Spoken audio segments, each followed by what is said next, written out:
Whilst analyzing Quentin Tarantino and his filmography, I stopped and I asked myself, is his style of filmmaking truly able to be replicated? Reviewing Tarantino from an auteuristic perspective, we are analyzing his craft and his ability to make a film his own, or are we simply separating his art from the artist himself? Tarantino is an influential director whose films are a staple in the catalog of any serious cinephile, and his elements of visual storytelling indistinguishable by his masturbatory overload of action, violence, lust, and historical drama. I believe his skills are hard to replicate without contrivable elements. However, in 10 minutes, I set out to prove this notion wrong, and I deliver a pitch that rivals the qualities that make Tarantino such an incredible auteur. This is, if I was given a Tarantino budget, this is a Tarantino project I would make. The purpose of this film is to analyze Tarantino from a parodic perspective, while appreciating and respecting his artistic choices as representations through my own associated work, an entirely different genre, particularly a genre Tarantino isn't generally affiliated with, science fiction. This is a film about a futuristic cop, a damsel in distress, and a prisoner of his love interest, action, blood, and betrayal. This is a Tarantino film. As I toil away in the making of this story, you will see the flashing lights of the mysterious workshop our creator toils within. They are a filmmaker with infinite power, a hand to cast the stones of unrequited creativity, his hand reaching into respective universes by the power of infinite genre and artistic expression. Enter. Subtitles on the screen are reminiscent of the subtle introduction to his films, antiquated by his typeface, yet prominently introduces the time period it's set in. Transforming text like the ticking of a clock, this film is a futuristic narrative. It follows the plight of a character subjected to the universe of which he's a futuristic time cop, wrangling lost characters, time drifters, drifted away from their respective eras of time. Their holding cells are reminiscent of the time period they dwell within, each objectively different to the eras they're from. Jumping out of the two-dimensional frame, our character, let's call him Smithfield, preferably played by an older Kurt Russell, aptly renowned for his portrayal of a deadbeat man in power. He leaves a station of jailed characters and hops in his low-rise Stingray, burning the ground of the empty city while flying cars and dancing holograms paint the skyline. Following Smithfield's trail of reckless drag racing around Shimmer City, the lines of skid marks paint his trail like a map. An all-black screen fades in the calligraphic lettering reminiscent of the 1970s typeface Tarantino uses in a majority of his projects, and the title screams as loud as this typeface in bold lettering. Shimmer City, PD.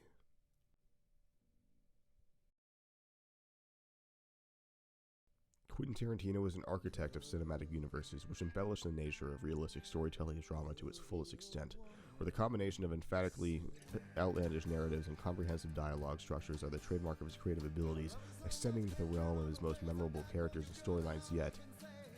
An enigmatic character named Vincent Vega is the leading protagonist of Quentin Tarantino's 1994 film, Pulp Fiction, but most importantly a crucial role in which the thematic pulse of the film's non-linear narrative connects heavily amidst the intertwined worlds, a common thematic element amongst Tarantino's catalog of classic creative entries. Through emphatic dialogue and tragic backstory, we revisit the recurring narrative of Tarantino reflection, a character portrayed by his real-life counterpart, whose story coalesces with the character greatly. Not solely in Vega's character, but the many vessels of drama Tarantino uses to tell his stories, whether it be through the lens of Samuel Jackson, Uma Thurman, or even Brad Pitt. His actors are the heart and soul of intertextual collision, of real life and fantasy, and the reason we can't see another actor quote Tarantino's famous lines. English, motherfucker! Do you speak it? Yes! Perhaps one of his most meaningful exceptions of creative analysis is analyzing the way that Tarantino dominates the runtime of his films with intense, streamlined, and cavernous dialogue of immense creative depiction, occasionally challenging the audience's perception of time, subverting expectations, and demanding critical score, is simply the only way he's perceptibly known as director of time. Speaking of which, time and fame representing these cruel themes which combine to engage in all of these aspects, as well as re-examining the art of language of cinema as a whole. One of Tarantino's primary effects is blending of genre within his films. Amidst the artistic elements of creative conversion, is even more impactful in representation of the way that Tarantino intentionally disorients time by placing events out of order, allowing us as audience members entry into the characters' minds in a world we have never seen before, but most importantly embellishes his effect upon the role and how these characters are effectively doomed, left to feed upon the judgment of fate. Another rule of thematic pulse within the narrative of Pulp Fiction is the way that cinema is portrayed through the lens of metafictional conviction. The way that Tarantino plays with and bends the narrative of genre to the degree of which us, the audience, is uncertain to his narrative intentions is such an incredible method of storytelling. Only a filmmaker such as Tarantino can deliver and incorporate some worlds of genre which we have only seen in some of the most classical narratives as a pulse of life within his own films. Quentin Tarantino is an architect of a cinematic universe which embellishes the nature of realistic storytelling and drama to its fullest extent. With a combination of emphatically outlandish narratives and comprehensive dialogue structures that are the trademark of his creative abilities and extend the realm of his most memorable characters and storylines yet. This incredible blend of common thematic elements amongst Tarantino's catalog of classic creative entries are not only representative of his talented capabilities as an artist, however emblematic of which many modern auteurs are incapable of doing, let alone directors. With almost seemingly infinite resources and budget in the filmic medium nowadays, the allure of Tarantino's films and draw an audience seeking reprisal of classical cinema, where the story is reflective of the characters we know and love and impactful amongst a wide range of genres that not only are influence the contemporary stories we've come to know and love, but the contentious artist himself. An important topic I look forward to reveling in. Moving forward with creative examination of Tarantino's catalog, not only as an artist, but as a student of film. His emblematic storytelling is where Smithfield's story takes off, as he's recruited to hunt these dimensional time jumpers by any means possible, killing those who are seemingly innocent or beating the pulp out of strangers who don't abide by his code, engraved on the heel of his boot. Capture or be killed. A motto he abides by in every right.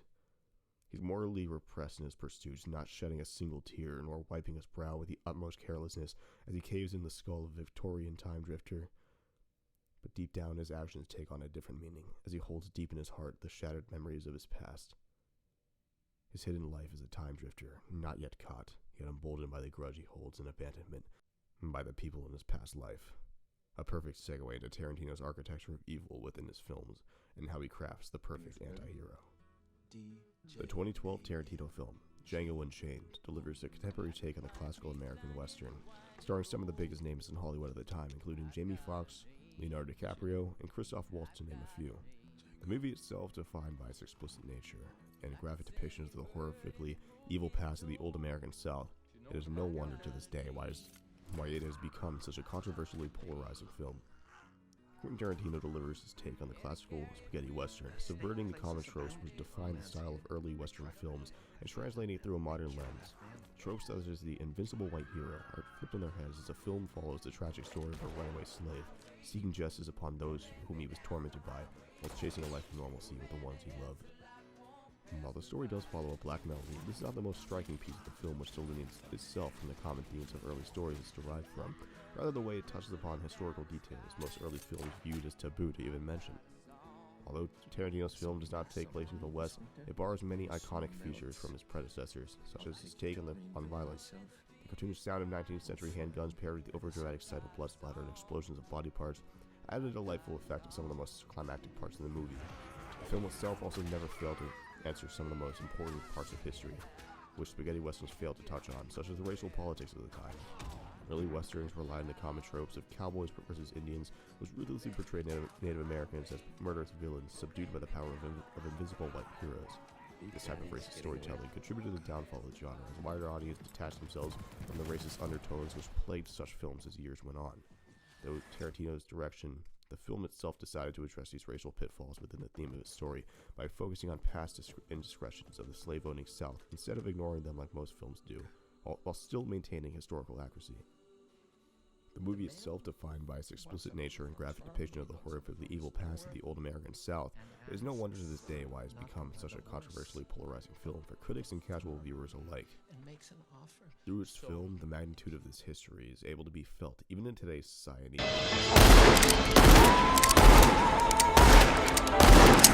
Sure, that's it. Trampling through the dimensions of space and time, the entirety of Shimmer City PD is altering the confines of which is historically accurate. In his hot pursuit, he hunts people of past eras of time who, more often than not, represent stunning caricatures of the reality they come from, not straying from his stereotypical emblem one bit, sometimes leaning in too heavy. Our anti-hero Smithfield is often cornered by these people, locked in a face-to-face death match, overpowered by the strength of the world they come from, and the subordination of his tools as a time cop. However, in their exhibition, through Smithfield's cunning intuition, he meticulously crafts ways to escape through the brutal pitfalls based on the stereotypical nature of the area they're from. I mean, when's the last time a Jamestown colonist survived 3,000 volts of electricity? Or when's the last time John Lennon survived a bullet wound?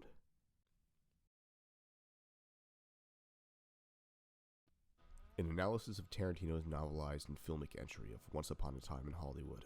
The cinematic genre of fiction is distorted in ways that entrap the biographical narrative in a world he makes his own, clarifying his auteuristic touch while not changing history altogether. As an auteur, he's granted indelible permission to craft in his image a world that transcends the body of fiction he works within.